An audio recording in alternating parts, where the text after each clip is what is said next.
All right, Trenton, Sean, welcome to the podcast, and thank you guys for being on. Yeah, thanks for having us. Yeah, thank you. So today we're going to talk about InfoSec Oasis. You guys kind of gave me a little before we started recording. You're blowing my mind a bit because apparently AltSpace VR has a podcasting uh, application, so you can have a radio show in virtual reality. And I just upgraded to doing video, so now I'm doing 2D. I'm not just doing audio. Now I'm doing video. And now I find out that you can do virtual reality podcasting, and you're blowing my mind. And I feel like I'm stuck in the 80s or something like that. So, but I wonder if you could just, right now we're in the time of quarantine, coronavirus. Today's May 6th. I'll probably be releasing this in 2 weeks. So, you can remember what it was like at May 6th. But you guys did this, I think, it was April 18th, you guys did the con. And tell me a little bit about InfoSec Oasis, how you guys came up with the idea, how you got rolling with it. And just tell me a bit about the process, the ideation process of it.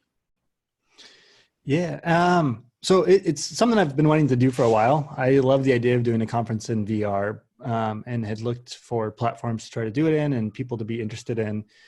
And I think a lot of people were interested in the idea, but the execution of it was just the technology was too new and not enough people had the time or the interest in spending a bunch of time in VR. And once COVID happened and everybody was trying to self-isolate, I think all of a sudden people wanted to have that more physical connection with other people, that more social interaction.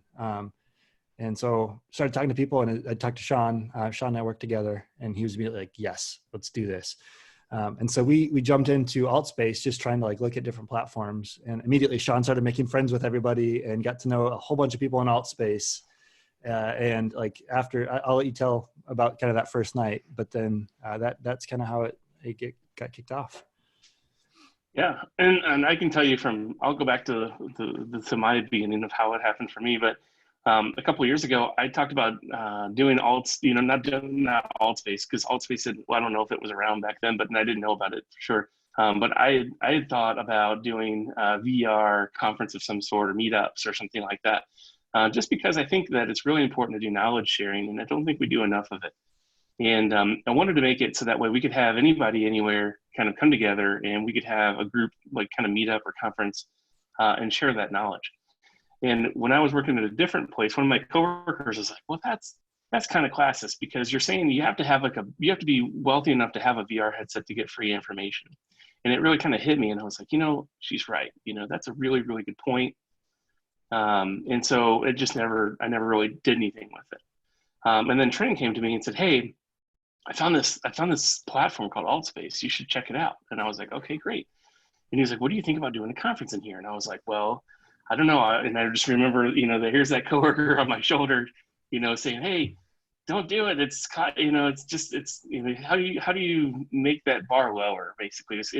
And Trenton was saying that you can do it in 2D. You don't have to have VR to do it. And I was like, well, that's perfect, because now at least, you have to have a Windows machine, right? And I think that's pretty attainable for a lot of people. And I think that most people in InfoSec have some kind of Windows machine, but maybe you don't. And even then, we ended up working it out so that way it could be streamed. And so that lowered it even more. So if you have an internet connection and a phone, you can watch the talks. So that made it for me even better. Just overall, that just won me over. And I said, let's do it. And so we talked about it, and we jumped in. The first day I jumped in in 2D, because I wanted to see how that experience was going to be in 2D for people who didn't have VR. And man, I got to tell you, it was really immersive, even in 2D. The first night we went in there, we went into a meetup. It was, what was that, East Side meetup or something like that? Side, and we're like, which East Side is this? Let's find out. And it ended up being Seattle. And we ended up talking to this guy, and I didn't know what the icons meant. People had different icons. There are people with a heart that's green next to their name with a smiley face on it. We later found out those are community helpers, which are like kind of like helpers to the admins of the game, and then the people that have an A with a triangular like a AltSpace logo that's in gold are admins, actually employees of AltSpace. And so the first person we really ran into was the guy running this east side meetup, and his name was Druffin, and he ended up being the events coordinator for AltSpace. And so we were like, hey, we're just jumping in here. It's our first time. We just were looking around and we're talking about doing an event in AltSpace. And he was like, wow, you came to the right place. Like, we just really lucked out. Like, we just ran into the right place. And I was like, it'd be really cool if we could like maybe make our own custom venue kind of thing. And he was like, you should go talk to this person over here. Her name's Nira. And we went over and talked to her, and she created this wonderful place for a big event she did for New Year's. And she took us to this New Year's event that she made. And there was like I never, like, there's things in AltSpace you can do that you just I don't even know if they do this in real life, but she had a choreographed fireworks show for New Year's. What? Yeah, it was really crazy. It was amazing, So, like mind blowing. The music would come on, and like drones came out, and drones flew out and then arranged themselves as an AltSpace logo. And this, ball came up and dropped, and it's like this 2020 New Year's thing, and fireworks started going off, and it was going off to the music and everything. We're like, holy crap, this is amazing. And even in 2D, I was just like, wow, this is cool. And Trenton's like, dude, you should be here in VR right now. It's like, it's really, really cool. And so I mean, even in 2D though, I was like, wow, this is really cool. And I later got to see it in 3D, and it's awesome in 3D as well. But so you guys just like, you signed up for AltSpaces and you just like went in and like, is there just like a bunch of, is it like chat rooms or something like that where you just kind of go into it, or like, and you happen to go to the East Side meetup and like meet the event coordinator and like really hooked you up with the people that you needed to meet to make this thing happen? Yeah, it sounds weird, but pretty much. yeah. The chat rooms is probably like a good analogy, I suppose. Like it's they have events, and so anybody can go in and create your own event, and then from that point you can share a link, which is essentially what we did with InfoSec Oasis, and then you can work with their team to get the event featured, which makes it more prominently displayed on the website, and it shows up to people when they log into the space. So they kind of have like current events. So if you log in, you can see what's going on. Most of the time they have like live music, or they have games. Sometimes they'll do like, I don't know. They've got all sorts of stuff. There's a house party that we love to go to regularly. Like there's just really, really cool stuff. And so you can just jump in and kind of go where you want. And we just happen to luck out and end up in the right meetup. The fireworks show that you were talking about kind of reminds me of, I went to this, it was like an interactive art space in Scottsdale, Arizona. It was called Wander Spaces. And they had like all these like really crazy, really cool, creative things that you could interact with. And they had like this one VR thing that like someone made, and it was just like this bizarre thing of this guy singing this really weird song, and like all these like weird creatures around him, all choreographed, doing this weird dance. And like you could look around and like they'd all be doing it in different areas, and each one had their own kind of personality sort of. And it was just like, so I see the potential. Like I'm listening to this and I'm like, okay, there's a lot of really cool stuff that you can do with this VR stuff. The really cool thing about it is that, so it's all backed on Unity, and they actually allow people to contribute both Unity assets and spaces. They have limitations on it. They restrict some scripting and some other things for security reasons, but users can actually submit their own worlds. Which is really cool because it's not just, the AltSpace team making these places. Like one of the fun pastimes is to World Hop, where you jump in and you get a group of people together and you just go explore places and spaces that people have made. So it's pretty cool. That's amazing. I'm definitely going to get an account and check this out. Now, Sean, it looks like you have you're in AltSpace world right now. You have a background that looks like you're at the con right now. I see the InfoSec Oasis stuff. Is this? Yeah. So here we are. I'll move that way a little bit. I don't know if that tracks. That's cool.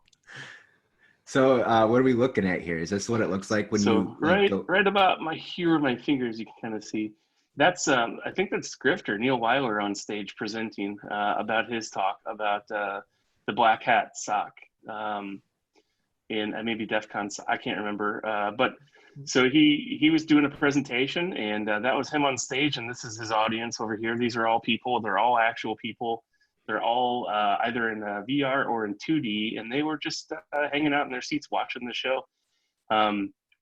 It's really, really kind of the gist of it. I mean, it's yeah. So does everyone have an avatar? It looks like there's a couple of robots in the audience, and like, do you pick out like what you look like and stuff like that in AltSpace VR world? Yeah, there's let's see, 1, 2, 3 different robots you can be as far as the shapes go, and then there's 2 other avatars.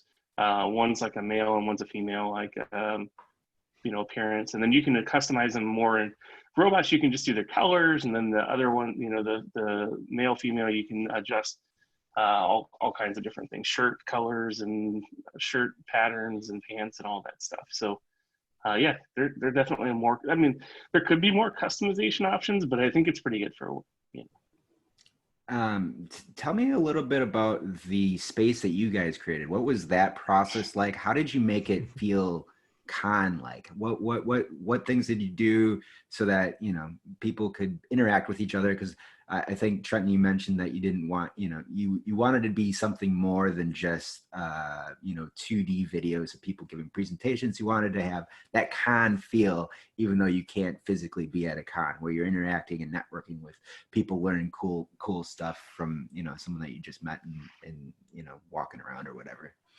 Yeah, so I'll let Shannon answer this one in a minute. What I will say is that for the conference this year, we use the default spaces, and they support a lot of different platforms. And if you create your own custom worlds, there can be potential glitches with the different platforms. And so they actually were really supportive and offered to test our own custom stuff, but to get a custom world built in Unity and then get it to their team in time to review was just too tight of a timeline.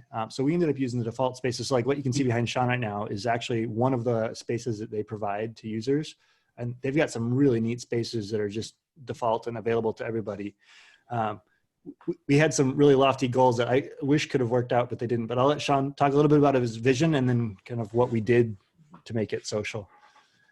Yeah. So when Trenton told me about this, I said, why don't we do like an actual oasis in the desert, right? And I was like, let's do a map. Let's just find a map or an asset in Unity, we'll customize it. We'll make this desert. It'll have dunes all around it. It will be kind of like a bowl shaped, and we're going to have all our events kind of in the area in the middle of this place. You can see the sand dunes out in the distance. We'll make it nighttime. We got permission to do the fireworks show from Nira. She said she'd import it into our map for us. Oh, that's awesome. Yeah, I know, it was pretty cool. I wanted to put a stage in there and like this thing here that you can see where the sign is with the speaker. So kind of having this this big billboard sized screen and having this stand here with the portrait and the speaker's name. I think that those are kind of like the things I just wanted to have. And then around the area, there's going to be of course a body of water in the middle, maybe some palm trees. I thought, we could put some bonfires there, have some beanbag toss, some basketball. People will see. Here's the thing: the beanbag toss and the basketball are really important for me. I feel because it allows people to like do something with their hands while they're talking. And there's a lot of nervous talkers out there, and we don't want people to be standing around like, what do I do, and just stand there awkwardly. And I feel like another thing that's really cool about AltSpace is that it allows people who have like social anxiety to like really feel more comfortable. I had actually several people come up to me during the conference and say, dude, I really love this because I don't have to feel so anxious. And I feel like I can talk and be myself, right? And I think that's just really amazing. And having, making things a little bit more comfortable, having activities for people to do together and talk and bond and learn from each other while they're just kind of playing beanbags and talking about whatever, exploits they've learned about or have been working on or whatever. I think that's a really important thing to have. So ultimately my goal is to have a space like that where we have some activities kind of spread out, or because it's proximity sound based. So the closer you are to somebody, the louder they are, the further away you get so it kind of feels like you're there, right? Which is perfect for what we wanted. We wanted it to feel like you were there. And I think we pulled that off thanks to AltSpace because of the way that they do the talk, the proximity sounds and the way that Joel set up. So Yeah. Wow. I tend to be an introvert. I can pretend to be an extrovert for a while, but like if I pretend too long, it starts to like make me tired. And video conferences and like video calls for work, all that stuff doesn't bother me. Like I can do it all day. I do it all day for work, and it doesn't get to me. But the after 3 or 4 hours of being in VR, I noticed kind of that same, like, I just need to unplug for 10 minutes and go walk away and be by myself. Cause it is so much, your brain just kind of accepts it as reality after a while. I mean, obviously you know that you're not truly there. But it fools your brain enough to allow you to think that you're in a physical space with other people, which is really cool, especially in a time where everybody's trying to be socially distant, to be able to have a group of people that share similar likes and interests, being able to join together in the same physical space, I think was really cool. Yeah, that sounds awesome. And I'm a VR novice. I think I've played, I played around with like the 3D paint stuff. I had a friend that just kind of like gave me he, played the lightsaber game thing, and the paint. The paint was cool because there's like really cool things that you can do with like fire and like, just like, I don't know, like make like these portal looking weird things, and like you can do a lot with it. Like I'm like, wow, this is, and like watching some of the stuff that like people have been messing around with it for a while. You can watch them paint all this stuff.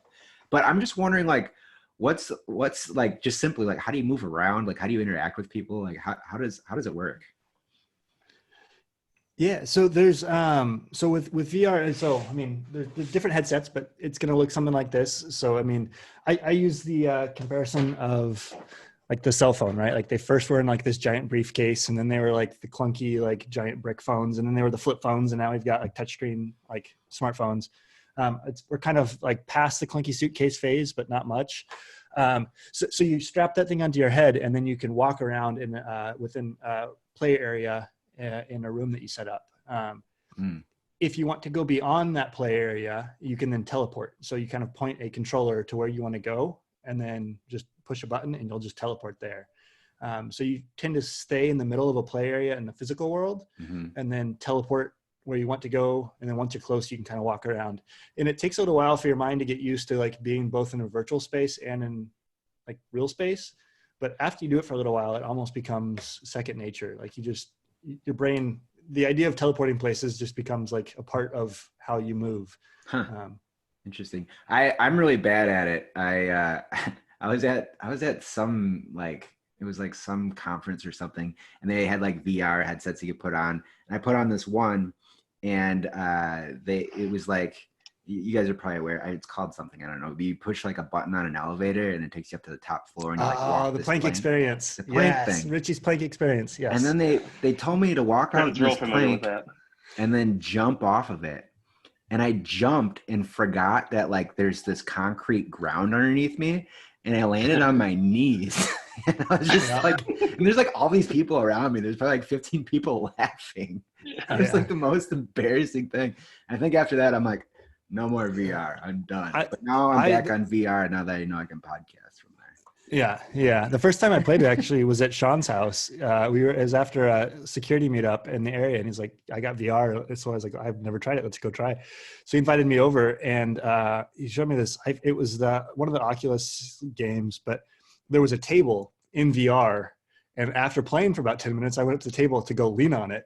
And of course, it's not a real table, and so like I fell, and but like after a few minutes of it, your brain just accepts it as like this is real. This is how things are. I mean, and it takes a little while to actually like reel it back to realize that like no, this is not real. So pretty cool. Have you read John. Ready Player One? Yeah, for sure. Okay. I love that book. Yeah, so that was one of the things that one of the things that we talked about when we were early on, when he was talking about how this conference could happen, right? And we were trying to think of names and whatnot, and I was like, but before we even started thinking about names, I was like, dude, the COVID is how the Oasis starts. Like, this is how it starts. Everybody's going to online virtual meetups. Everybody's going to online virtual education. Like this could very well be, if this continues for any longer than, short amount of time, like this could really be how it all began, if this were to happen, for any long period of time. And And so, I still think that this could very well be the case, because it seems like it's going to be a bit longer than people expect. I think things are going to be not they aren't going to go back to normal right away. Right. And I feel like this is actually kind of not a bad thing in a way, because I mean, we had so many people who were just blown away with the whole thing, and who just loved it and think this is maybe the thing of the future. But yeah, that was like the whole name of it, InfoSec Oasis, was a nod at Ready Player One's Oasis. I love that. Yeah, that's Yeah. great. I don't know why I didn't pick up on that. I was about to ask a Ready Player One question or allude to it. Oh, sorry. And no, I love that. And actually, I remember last year at CypherCon there was a game that like referenced Ready Player One. You had to like go backwards on the thing. I remember doing that, and I was like, oh wait, I know this. Yeah. But yeah. Yeah, that's fun. And the thing is there's no limitations, right? Like you can like learn how to fly or like, do things that you can't do in the real world in this VR world, right? And it's just like, what does that do for creativity? You can create so many things that, and actually do the things that you think about in your imagination, right? And has anyone experimented with anything like that during the con? Like just something that was just like so out there? I mean, the fireworks is super cool. I'm wondering like, what were your favorite things, during the con? So the space, like we wanted to make sure that it was, people weren't like, one of the things that happens if you play alt space for a while is you'll inevitably have a group of people and somebody, a kid will come running and start yelling and screaming and just kind of being distracting. So we locked down what the players could do in the spaces that we had created. During the talks, people couldn't talk unless they raised their hand while the speaker was presenting, and then in between talks they could talk. And then you can actually fly in the game, but we disabled that so that people weren't like, flying around and zooming past each other. And so like we put some limitations in the space to try to keep it more like a real conference instead of like, just crazy with people flying around. So I think our space was a little bit limited in terms of the crazy stuff you can do, but if you actually go into alt space, there are some amazing worlds. People have done some really cool stuff. They have an SDK where you can create your own code. It's using TypeScript. To interact with the platform, and so people have like one person wrote something to like basically redo the entire Stargate, like the several worlds you can jump in and out of with Stargates. It's just really cool stuff. I don't know, Sean, you've seen. I don't know, what are some of your favorite worlds? Oh man, there's so many. I think I like to go to the popular worlds and then just bookmark them for later, like when I feel like world hopping. And so I'll see where there's a bunch of people, like anytime I'm on, I'll just look at the favorites. There's like a worlds menu. If you go to the settings and you go to, like worlds beta, you can turn the beta on, and it allows you to go all these custom third party or player made worlds, right? And so I like to spend a lot of time hopping to those places, but sometimes I don't have a ton of time to go to all of them. And as soon as everybody leaves, it'll fall off of the popular menu. So what I'll do is I'll go into the world and I'll go to the info section and I'll favorite them and go back and check on them later. But I've seen some really cool stuff. There's some really cool like Japanese place that had amazing like architecture and hills and then Mount Fuji out in the distance, and just really, really cool stuff people have made. There's been just some really crazy stuff. There's a jump park I think is hilarious. It's just like 4 trampolines in a park environment, and it's like if you walk, you can walk off walk off the map and just fall, and then you'll just respawn. So it's kind of weird. Like it's not like made so that you can. I mean, the only thing people cared about was that there were trampolines in a park. So it's not like they spent a lot of time making it so that people wouldn't escape the trampoline park. And as soon as you jump on a trampoline, you'll hear like "Jump" by Van Halen, or like you go to another one, it'll be like "Crisscross Jump," or you go to like another, so when you're jumping on one trampoline, you're like hopping up and down and it's playing music. You go to another trampoline, it's playing a different song. You can go to like this little like menu board there, and you can hit like a rainbow button and it makes like a rainbow streamer behind you when you're jumping, and or like mix your hands into like some kind of rainbow. It's crazy. It's kind of like that paint game you're talking about, Google Tilt Brush. Where like as you jump around, you'll have these little trails coming off of your body or hands. Sure. It's so cool. Wow. It's really funny. That's a lot of fun. I like to take my people, like my friends who are not motion sick, often to this place called the Vominator, and it's my favorite. It's so funny. It's like imagine like a gerbil ball, and you ever seen those You ever seen those? I don't know what they're called. It's like a ball, and then it's got a bunch of loops around it, and you can spin it in any direction, like a gyroscope like thing. It's Yeah, like yeah, yeah, that, except yeah. for you're in the gerbil ball, and it is spinning all different directions Cool. outside, and like it's crazy. It's called the Vominator. It's nuts. We have a friend who made a development kit that or a kit that is in that space that she can make people throw up whenever. So we like to bring her with us, and then she'll just like randomly make people throw up. It's pretty amazing. I got a really funny screenshot of Jason Street throwing up on the Vominator. That's so funny. It's good. It's a good one. If you ever get into the game anytime soon, let me know. I'll take you to like my home space. I'll show you some funny pictures I have posted in my home space of things like that, or take you to the Vominator itself, and you can see it for yourself. Yeah. Somebody definitely. made like a really, really awful. I say awful. It's pretty cool, but it's just bad for motion sickness. It's like a pirate ship. Have you seen that one, Trenton? Yeah.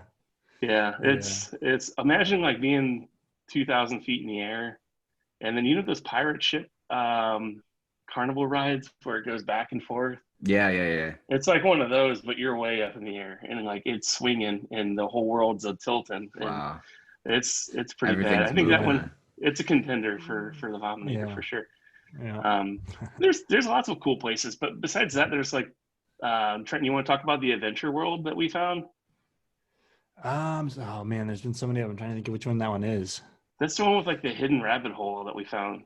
Oh yeah, so we got like a whole bunch cool. of games that are built in. Like it's almost like like the closest InfoSec analogy probably would be like a capture the flag, but it's like puzzles within the game that you have to solve to get to the next part of the space. And so you get to move throughout the world and solve pieces of the puzzle one bit at a time. So yeah, people are very creative. I guess back to the question, like you can do all sorts of stuff, and people have found ways to really push what the platform can do to make it fun. Wow, that's super awesome. I'm really excited to check this out, and I think I'm gonna have to get one of those headsets now. It wasn't even on my radar until like right now. I'm like, oh my god, this is awesome. Did you put googly eyes on your headset, by the way? I did. So you mentioned the plank experience. I love getting like in real life pictures of people with googly eyes, like freaking out, saying, "I'm not going to do it. I'm not going to do it." Lots of.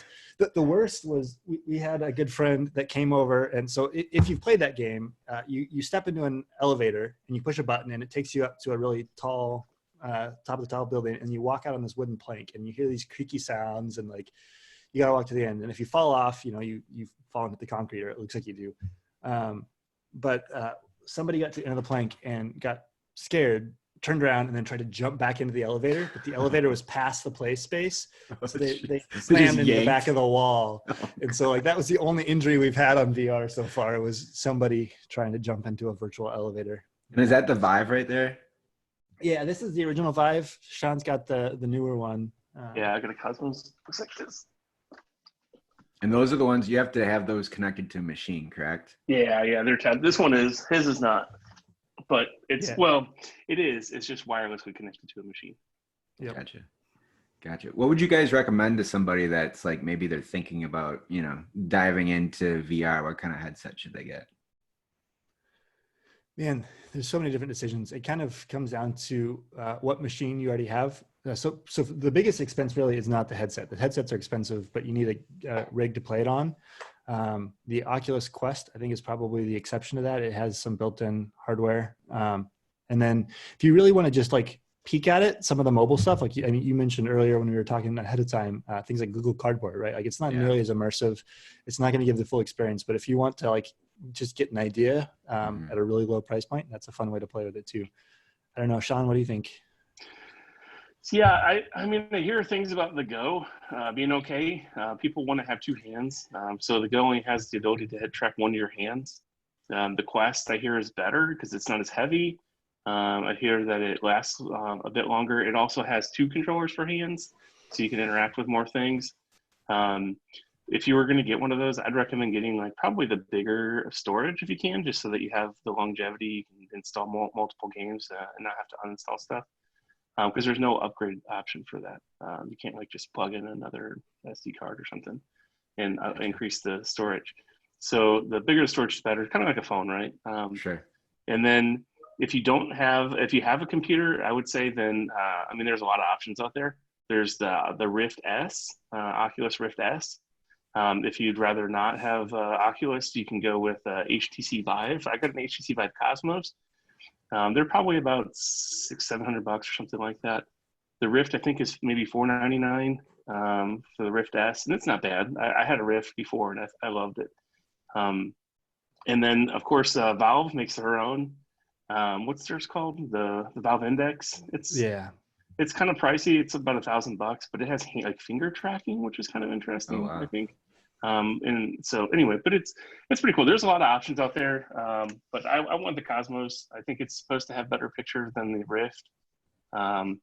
I had a Rift before that I'd try something new, and the whole space is exploding. I think it's just finally getting to the point where it's consumer ready. You know, right. Like 3 or 4 years ago, it was incredibly early adoption.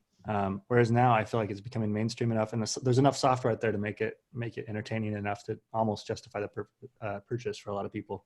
Well, and like you said, Sean, I think this is pushing us to that space, right? Like being away from people, like we still want to be in each other's presence. And I mean, the social distancing has really changed the way that, like, there's so many places, like my wife, for example, she, her job like went remote. She's like, we were remote in like 2 weeks, and it would have taken us, and she works for a government entity, and she's like, it would have taken us like 5 years of stupid, like back and forth. Oh, we can't do this, we can't do that. And they're like, no, we have to do it. And like, it made them change. Right. And so like, this is one of those like things that just like really makes everyone's behavior change all of a sudden. So I think you're right. This VR thing is really going to start to take off all of a sudden because of that.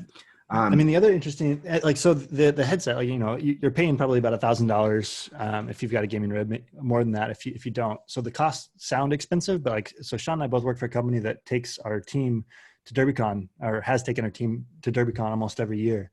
And so we've got, you know, a little over 100 people on the team.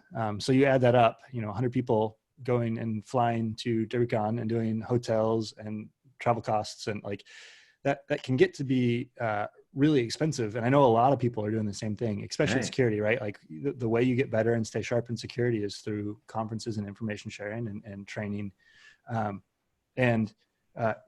know, one of those for every person on the team means that you can actually hang out in virtual reality all year long and interact. Whereas, you know, one conference is going to like easily be more than a VR rig, right? So I think especially with social distancing, people are going to start to realize that there are other outlets that are more cost effective, really, even.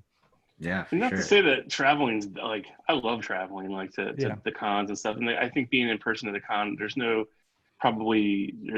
real replacement for that, you know. I enjoy all of the con stuff. Like, you know, with DerbyCon, there are after parties, there are other parties, there's swag. You can't forget the swag, right? You know, there's all of the other things that you might need. Maybe you need a vendor for something and you need to talk to them, and that's really important. And a lot of people make good business out of this. You know, being a vendor at those conferences. I don't know if there's a full real replacement for that, and I don't know if VR will be the solution, but I feel like if we could do some of the conferences, at least in VR, or if we do some of our meetups in VR, not only will it be helpful financially, but it's also going to have a good environmental impact as well. Because think about all the people that are flying. I mean, you're flying 100 people across the planet, you know, that's a lot of fuel and all kinds of stuff, you know. I'd hate to add all that up, but I think it's got to be at least something better than doing that. And, you know, if there's one conference a year or something like that, we can all go to, because I know I like to go to several conferences a year, because I think that's where you learn. So CypherCon. CypherCon, definitely. But I mean, there's nothing better than vomit in real life, though, right? I mean, you got to. Right. But I wanted to ask you guys back to the InfoSec Oasis. How long did it looks like you guys like ramped up this thing pretty quickly. Like when did you guys like decide, okay, we're doing this? And then like, what was like the steps you took in order to get there? I mean, it sounds like, did you have other volunteers? I mean, I imagine you have other people helping you out with this thing, or did you guys all run it yourself, or like, what was that whole process like? That was a whirlwind. It's pretty quick. It was like what, 5 or 6 weeks, maybe. Not even that. Yeah, not even that. It was pretty quick. the cool thing about it is the costs were like zero, right? So like when you have a real world conference, you have to book the venue way in advance, and you have to figure out how to raise money to pay for the venue, or at least put a deposit on the venue, which means that you have to get sponsors so that you can afford it up front without having to foot a bunch of costs. And so then you have to deal with managing sponsors. You have to deal with travel arrangements for speakers and schedules and all of that stuff. Like, whereas this, like the cost of the whole conference was like $12 for the domain. And so That's incredible. In Altspace is currently trying to grow their user base. Everything that you do on that platform is entirely free. They actually gave us an event coordinator that was super helpful on their team to help us. So like, we couldn't have done that in real life. I don't think there's any way we could have pulled a con together that quickly with the size that it ended up being. What was the size in the real world? I think a safe estimate is that there was over 1,000 at the conference throughout the day, and then even more when you add in streaming. Wow. So, but yeah, continue on with the process. What did you guys have to do? Yeah, so I think like once we decided, like after that first night, we met everybody, we saw the fireworks, we were like, we're doing this. Sean went and just started asking people like, hey, do you want to talk? Do you want to talk? And Sean, Sean knows everybody, right? Like, and everybody knows Sean. So like, I think we got a couple of speakers up front. I think David Kennedy, Jason, a few Grifter, Leslie. So we got a few people that were fairly well known in the community to say like, yeah, this is cool, I want to do it, which I think really gave us the ability to then go and push it and get it in front of the community. So we put up a website. We opened up a CFP so that other people could submit, and started hitting up Twitter, and people started submitting papers, and I don't know, it was pretty crazy. It was just a lot of logistics. Sean did an amazing job of scheduling the moderators. So with a space like this, you want to have, I mean, just like you have security at a real con, you have to have security in a VR con. Not that you have the fear of like the physical abuse it could have in a real con, but there is still, you have to worry about the emotional abuse and people just not being kind to each other.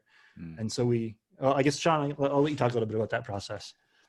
Yeah, so one of the things that we determined, and we didn't really want to do this necessarily, but it ended up being okay. We pretty much, the idea was that everybody comes in through a main space, and then once they come in through the main space, they can hang out there, they can interact there, they can do whatever. If they want to go to the conference talks, they can go to the conference talks. If they want to hang out there and just play beanbags or shoot hoops and talk, they can do that there as well. So we had to have moderators just watching that space, making sure that there wasn't somebody causing problems or doing things that would just otherwise ruin the experience for other people that were there. So we had to have moderators for that space, and we knew that was going to be a thing. But the other thing is that the way Altspace works is once you go into a room and you can have maybe 60, 80 people in a room, let's say. Once you get 60 people in that room, Altspace has this thing called Front Row that spins up another instance of that room with another 60, 80 people in there. And then once that one gets full, a moderator has to go and open another room and open another room and open another room. So it's scalable, but you can only see the 80 people or so that are in your room at any given time. So we needed to have a moderator for each instance of the rooms that we had open. And that was not just like, it's not going to affect the talks. The speaker, if he's in room 1 and we have somebody in room 2 running up on the stage, the speaker's not going to see the person in room 2. They're not going to see the person in any other room than the room that they're in, generally speaking. But we can make it so that the speaker is visible and audible to everybody in all rooms, right? It's this thing called on air is what they gave us, this ability that we can make somebody visible and audible to everybody in all spaces at one time. So we would make that presenter on air, and then they would do their presentation. And then when they were done, we would take them off air, or we leave them on air and we do questions. Now for questions, people could raise their hand and they could be in any space, any of the instances. And when they would raise their hand, a moderator would go ahead and go ahead and click on them and give them a voice ability, unmute them, and then make them visible to everybody in all spaces so that they can get their questions, out and have an answer for their question. And then we would go ahead and take that ability back, and they would kind of just disappear into their room again. And so that made things helpful. But the problem is that we had to have like a moderator for every single instance that we did. So we didn't know how many people we were going to need. And just going off the RSVPs, we had quite a bit of RSP, in the hundreds, 700 and something RSVPs, Yes. I think it was. And we knew that there would be people who didn't RSVP that would just come. So, and that's what happened. So we weren't quite sure how many of those people we're going to have. So I went out and I found community helpers, friends, people who were involved that wanted to be involved, people who had an interest, people who, we just reached out to them and said, hey, can you come? We had several events before the main event, and we had them come in and we showed them how to moderate, how to meet somebody, how to kick somebody, how to ban somebody, how to, put that person on air, how to open up the rooms, all that kind of stuff we went over. I think we had like 37 people who offered to help. Yeah. One of the big challenges was like, this was new to us, right? Like our first time really spending any amount of time in alt space was like the trial run of like, is this something we can even do? And so we had 5 weeks to not only like learn the space ourselves, figure out how to set it up, but then also teach everybody else that was going to be moderating for us and speaking for us how to do it. So we had 3 or 4 trial runs, and we were still learning stuff each trial run. Like we were figuring out how the platform worked and, little intricacies of how the front row system worked. And so, we said from the beginning, this is all just a big experiment. Like we want it to work, but at the end of the day, this is an experiment. Let's make it fun. Let's do the best we can to share information. Let's make sure it has good community. And I think Sean mentioned that we had several community helpers. The cool thing about that was that those were people from AltSpace. They were not involved with InfoSec at all. They haven't been part of the community, and they're just like, this is cool. This is one of the biggest events that have happened in AltSpace. Like I want to be part of it. Wow. And so it was really cool to see people that had no idea about information security sitting and listening to talks about deep fakes or the knock or like how to break into a bank, right? Like all these cool things that like people completely outside of our community were able to come in and hear. So it was pretty neat. Wow, that's awesome. And what's the feedback been from people? Like what have you heard? So far, I think it's been pretty much all positive. I don't think we've really gotten any noteworthy negative feedback. Like I think people were really impressed with AltSpace. I think people were really happy with this. We had some really awesome speakers. Like everybody did a great job. It was really good content. I mean, almost everybody on the list I think has keynoted at some major con in the past. So we were just really thrilled with the people that submitted and the talks that we were able to have. So there's a lot of really good feedback around that as well. I think it's just good content, good socializing, neat space. As far as we know, this was the first information security conference in VR, at least this size for sure. So that was kind of cool that it was, this is something that's been talked about in, hacker culture for a long time, right? It's been in science fiction or hacker fiction. So to be part of, the first conference, I think was fun for a lot of people. It was definitely fun for me. That's great. So what did you guys learn and what are your plans for the future? Oh man.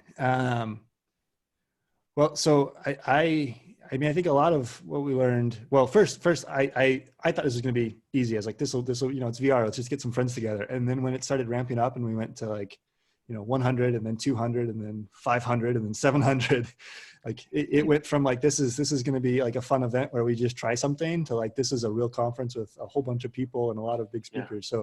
So, I think I tended to underestimate the amount of work that something like this takes. I think, next year I'll have probably a better idea of how to allocate time a little bit better and spread things out a little more. I don't know. We've got some big plans. Sean, do you want to talk about where we're going next? Sure. Yeah, I want to answer the first part of that real quick, because I think next year, I think one of the things I'd like to do is, obviously we spun this up pretty quickly.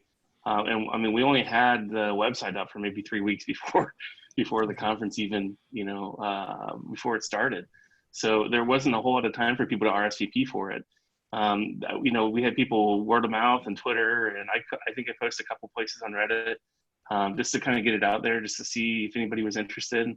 And then suddenly, like towards the end there, it started every day, it would double, 2 days previous. It was like coronavirus. It was like watching the curve, the exponential curve. Somebody invited 2 friends every couple of days, So it just started to grow exponentially. And I was like, holy cow, how is this gonna, it definitely crushed the numbers that we thought we were going to have. We thought we were going to have a couple hundred, like Trenton said.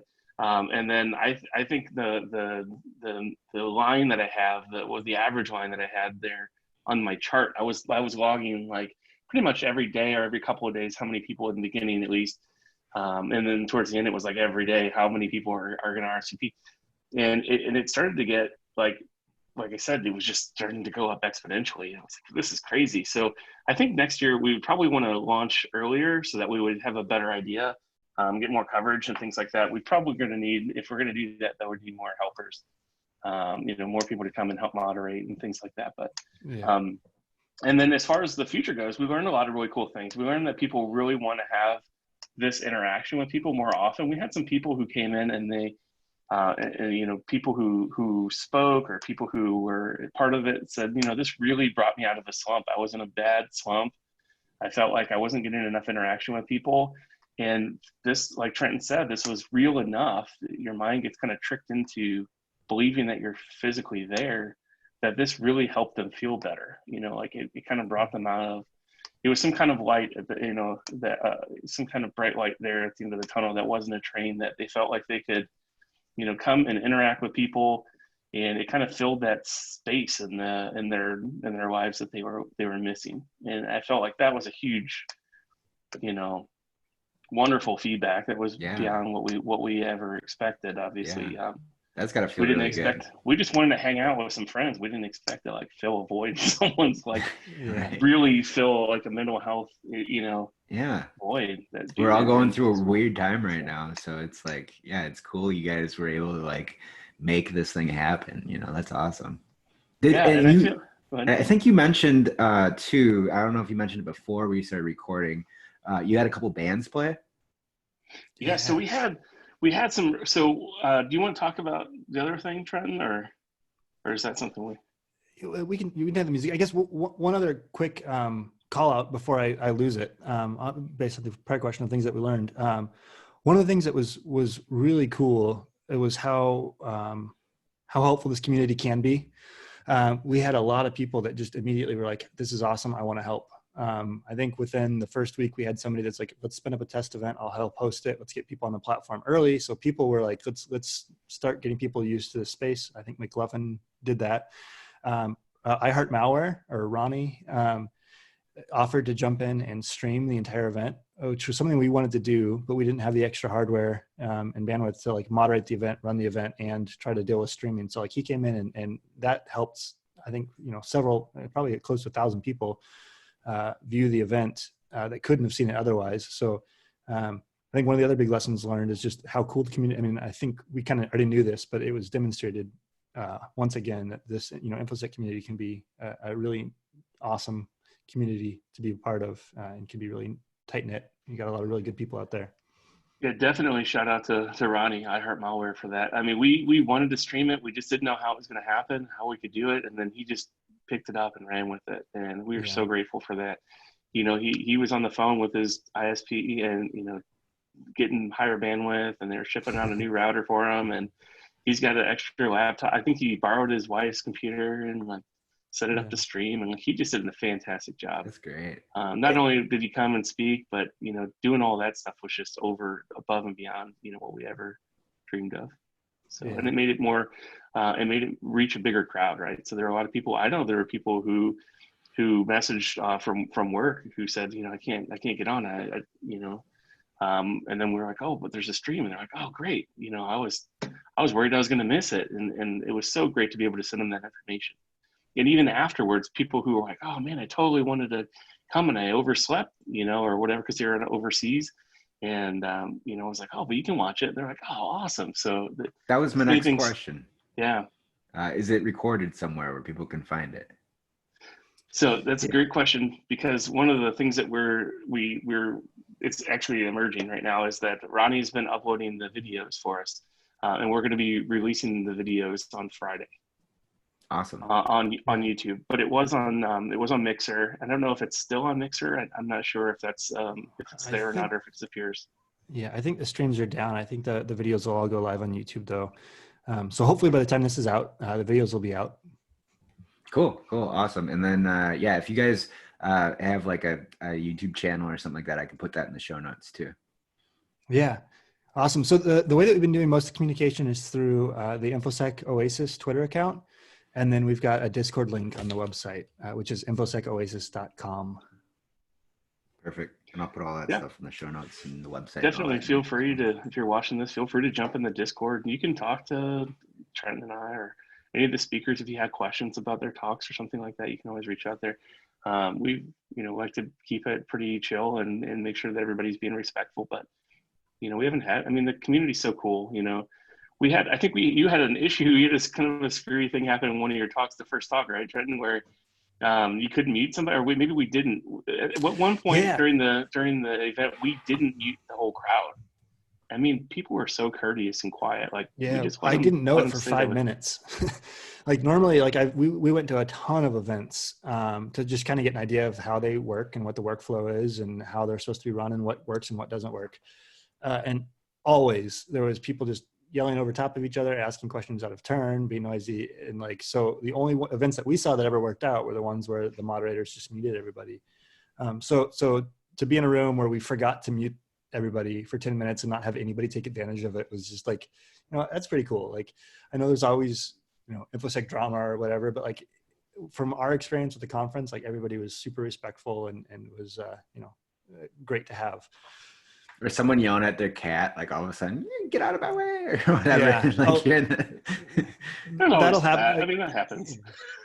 Yeah, it's fun, especially at the more casual social hangouts when people are just hanging around. You forget that people are not in VR until all of a sudden you hear the best is when somebody my wife has come up and poked me a couple of times, and that's the creepiest thing because you're in a world and you can't see them, and then all of a sudden somebody's touching you. It's just when virtual and real life mix, it's always a surprise. Sure. And then when you're in an experience with a band, are you in a crowd with people and you can you can go up to people and talk to them, while the band's playing, you're at a concert kind of a thing? Is that sort of how it works?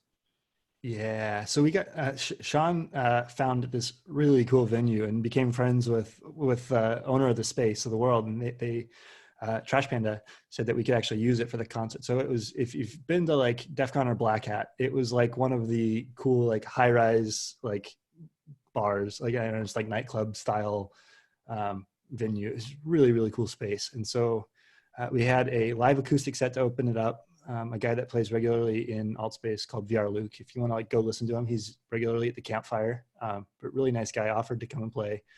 And then we had a live DJ afterwards as well that did a bunch of 80s style InfoSec the Oasis style Ready Player One music. Did a really good job on it. So there you go. There's there's part of the club. So but yeah, you can see you can have people up right next to the stage and listen, and then it's a really big space, and so as you get further away from the stage, the audio gets quieter and you can actually have circles of people talking. So yeah, pretty neat. That's awesome. Yeah, it was really cool. VR Luke did a great job. Trash Panda did a great job.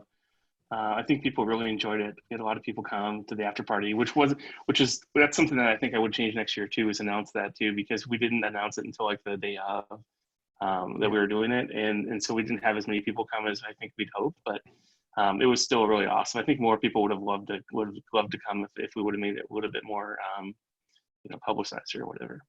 Wow. Yeah. So how did it work with a live acoustic? Is his avatar have a guitar or and he's just at a microphone on his computer doing it, or so? I don't really. How'd that work? Yeah, so I think the way that they did it was that they would actually pipe they had an audio mixing panel, and it would take their voice mic and then their acoustic set or whatever they're using for music, and plug that into the headset.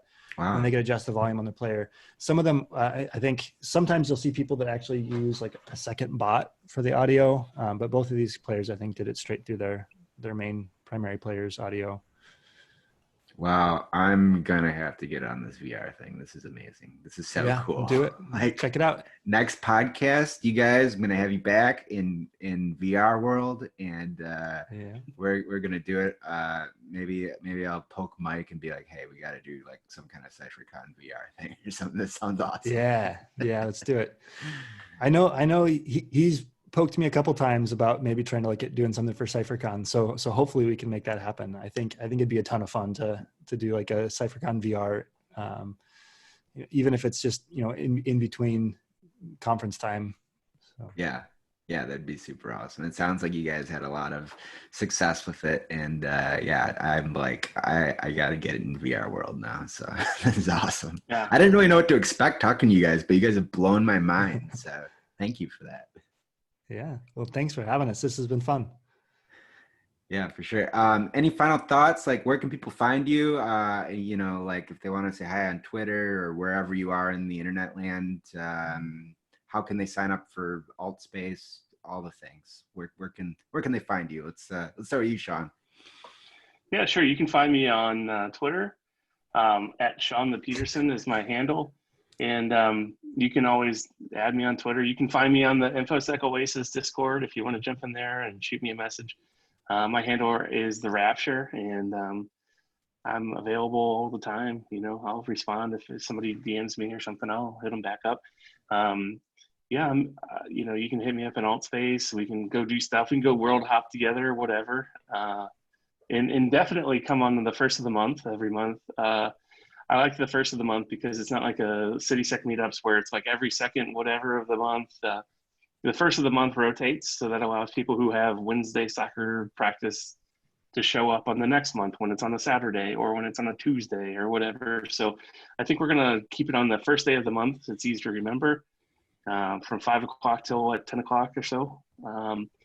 We'd like to keep this going and have a talk or two, and that's a good way to contact us as well.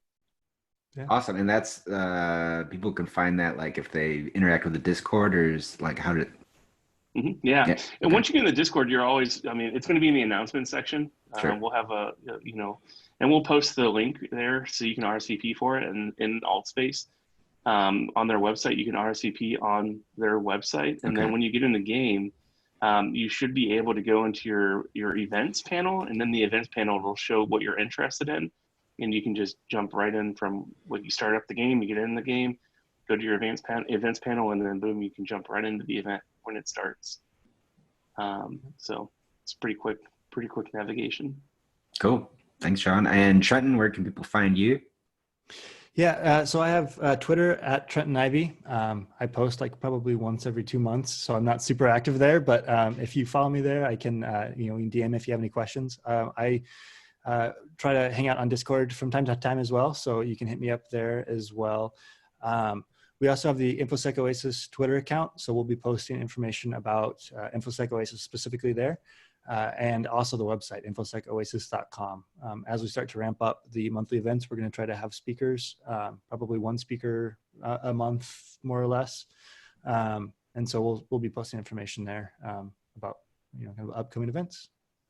Awesome. All right. Well, thanks, guys. This has been a really fantastic podcast. Thanks for the time. Thanks for putting together, an alternative space for people to gather, because I think people really need that right now. And it sounds like that's the feedback you've been getting. So that's true. So that's awesome. So yeah, thank you guys so much. And next time we're going to do a podcast in VR world. It's going to be awesome. Love it. Let's do it. It'd be great. All right. Bye, guys. Take care. Thank you.